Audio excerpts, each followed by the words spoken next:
Hello नमस्कार सगळ्यांना, मी सुप्रिया शिंदे ब्लॉग्समध्ये तुमचं स्वागत करते। तर लावते मी सनस्क्रीन। ऑब्वियसली उन्हाळा चालू झालेला आहे, तर उन्हाळ्यासाठी काही गोष्टी मोस्ट इम्पॉर्टंट आहेत। तर आजचा हा व्हिडिओ उन्हाळ्यावर आणि उन्हाळ्यातल्या काही गोष्टीवर आहे। तर मी तुम्हाला आज व्हिडिओमध्ये दाखवणार आहे आपण कूलर यूज करतो, तर दरवर्षी त्या कूलरला सर्व्हिसिंग करण्यासाठी आपण बाहेर जातो। पण ही सर्व्हिसिंग घरच्या घरी कशी करायची आणि कूलर मस्त वारं फेकेल आपल्याला असं, तर आजचा व्हिडिओ मी ह्याच्यावर घेऊन आलेले आहे। तर व्हिडिओ शेवटपर्यंत पहा आणि माझ्या यूट्यूब चॅनलवर नवीन असेल तर माझ्या यूट्यूब चॅनलला सबस्क्राईब, लाईक आणि शेअर करायला विसरू नका। तर चला आपण कूलर साफ करायला घेऊ, सर्व्हिसिंग करायला घेऊ। तर हे बघा माझं कूलर आहे। या कूलरला जवळपास 2 वर्ष झालेली आहे। मी 2 वर्ष झालं हे कूलर वापरते। तर बघा मी डायरेक्ट अंगणामध्ये घेतलेलं आहे, कारण आपल्याला नंतर ह्याचे जे पन्हाळे आहेत त्यांना पण धुवायचं आहे। तर चला तर मग आपण आधी ह्याला खोलून घेऊया। तर इकडे स्क्रू काढल्याच्या नंतरच आपल्याला आतमध्ये सर्व्हिसिंग करता येणार आहे। तर सगळ्यात आधी मी इकडे स्क्रू काढून घेतलेले आहेत, बघू शकता तुम्ही।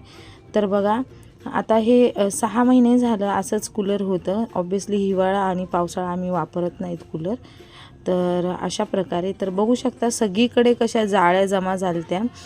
तर बघू शकता तुम्ही, आधी मी झाडून पूर्ण आतल्या जमा झालेल्या जाळ्या काढून घेते।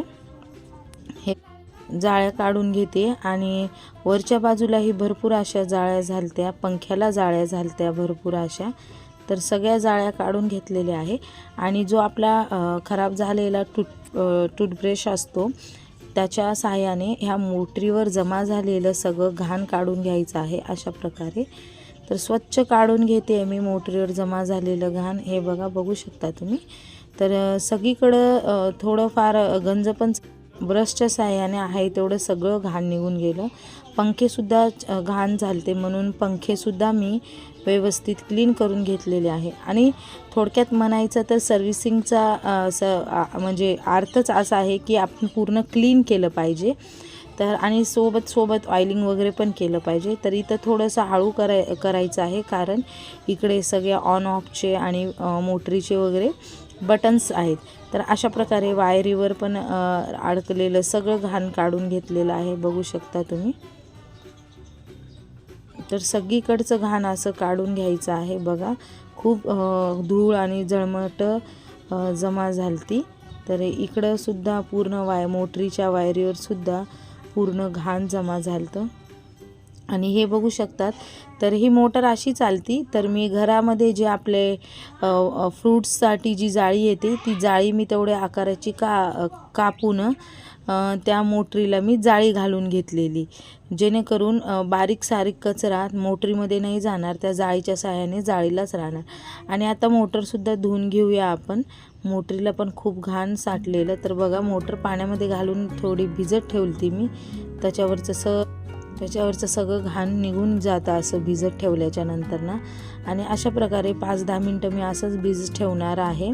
आणि आता नंतर थोडा बाहेरचा भाग मी क्लीन करायला घेतलेला, कारण इथं सुद्धा खूप सारी धूळ साठली होती। हे पण मी ब्रशच्या साहाय्यानेच क्लीन करत होते, कारण लगेच्या लगे निघतं ब्रशच्या साहाय्याने। हे बघू शकता तुम्ही, इकडनं तिकडनं थोडं तिन्ही बाजूनं ब्रशनं असं साफ करून घ्यायचं आहे। मोस्टली सगळं काम आपलं ब्रशनंच झालेलं आहे, धुळीचं सगळं काम ब्रशनंच झालेलं आहे। अशा प्रकारे आपली अर्धी तर सर्व्हिसिंग इकडेच कंप्लीट झालेली आहे। नंतर वल्ल कापड घ्यायचं आहे, थोडंसं असं जास्तही वल्ल नाही घ्यायचं, कारण ही इलेक्ट्रॉनिक वस्तू आहे आपली। वल्ल कापड घेऊन व्यवस्थित जी धूळ अतिशय चिटकून बसलेली आहे पंख्यांना, ती धूळ पण आपल्याला ह्या ओल्या कापडाच्या साहाय्याने पूर्ण धूळ अशी बघा साफ करून घ्यायची आहे। धुळीवर जर तुम्ही घरामधले पंखेसुद्धा बघू शकतात, जर पंख्यांवर धूळ जर साठलेली असेल ना, तर पंख्याच्या पात्या फिरत नाहीत। तर त्याच्यासाठी काय करायचं आहे, व्यवस्थित असं पुसून घ्यायचं आहे। बघा इकडे मी सगळं व्यवस्थित असं पुसून घेते। जवळपास सगळी जळमट निघूनच गेली, पण एक स्वच्छताचा भाग म्हणून मी थोडंसं ओल्या कापडाने थोडं असं स्वच्छ पुसून घेतलेलं आहे, बघू शकता तुम्ही। तर आता मग हे फिक्स करून टाकायचं आहे आपलं इकडं तर फिक्स करण्याच्या आधी मोटार पाण्यामध्ये भिजत ठेवलेली होती, ती थोडीशी स्वच्छ अशी धुवून घ्यायची आहे. आणि आपलं जे घरातलं खोबऱ्याचं तेल असतं ते पंख्यांच्या पातीमध्ये ओतून घ्यायचं आहे आणि मोटरीवर वगैरे ओतून घ्यायचं आहे, जेणेकरून आपले पंख्याच्या पात्या किंवा मोटर जाम नाही होणार आहे पंख्याची. आणि इकडे पण सगळीकडे थोडं थोडं ऑइलिंग करून घ्यायची आहे. तर अशा प्रकारे आपला पूर्ण ऑइलिंगचा भाग पूर्ण झालेला आहे आणि यालाच आपण सर्व्हिसिंग म्हणतो. अशाच प्रकारची सर्व्हिसिंग बाहेर केली जाते.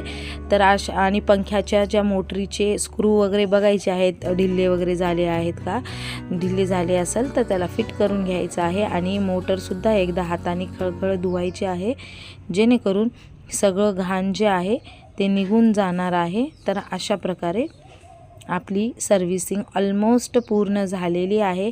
आता फक्त राहिलं ह्याची टेस्टिंग करायची. पण टेस्टिंग करण्याच्या आधी कूलर पूर्ण खणखणून उन्हाला वाळू द्यायचा आहे. कारण आतमध्ये आपण पाण्याचा उपयोग केला होता, तर कूलर लावल्याच्यानंतर शॉक लागण्याची भीती असते. त्याच्यासाठी आतमधलं सगळं वाळवण्यासाठी उन्हाला ठेवावंच लागणार आहे. इकडं मी स्क्रू फिटिंग करून घेते आहे. तर बघू शकता तुम्ही मी फिटिंग करते, कारण स्क्रू व्यवस्थित लावले तरच आपल्याला सेफ असणार आहे. तर अशा प्रकारे मी स्क्रू लावून घेतलेले आहेत. आपल्या पकडीच्या सहाय्याने स्क्रू फिट करून घेतलेले आहेत. बघू शकता तुम्ही. आणखीन मी फिट करते. ऑलमोस्ट आपलं पूर्ण काम झालेलंच आहे. मी कूलर फिट पॅक करून घेतलेलं आहे. थोडंसं पाणी घेतलेलं आहे आणि थोडंसं मी फिनेल वतलेलं आहे, कारण हे बाजूचे जे पन्हाळे आहेत ते धुवून घ्यायचे आहेत. हे बघा, सगळीकडून ओले करायचे आहेत आणि स्वच्छ धुवून घ्यायचे आहे. वरच्या बाजूलाही धुवून घ्यायचं आहे स्वच्छ. आणि असं जिथं होल हे बुजलेले आहेत तिथं काडी घालून हे होल जे आहेत ते उघडे करून घ्यायचे आहेत, जेणेकरून आपलं पाणी त्याच्यामध्ये जाणार आणि ते पन्हाळे थंडगार राहणार. तर अशा प्रकारे उदबत्तीच्या साहाय्याने मी याचे जे छिद्र आहेत ते ओपन करून घेतलेले आहेत. आणि इकडे आपलं कूलर तयार आहे लावण्यासाठी. तर खालच्या डब्यामध्ये मी 2 गॅलन पाणी ओतून घेते. हे बघा, अशा प्रकारे पाणी ओतून, कारण आता आपल्याला कूलर टेस्टिंग करायचं आहे की कूलर व्यवस्थित सर्व्हिसिंग झालं आहे की नाही किंवा चालू आहे की नाही हे बघायचं आहे. त्याच्यासाठी मी इकडं पाणी घालून घेतलेलं आहे.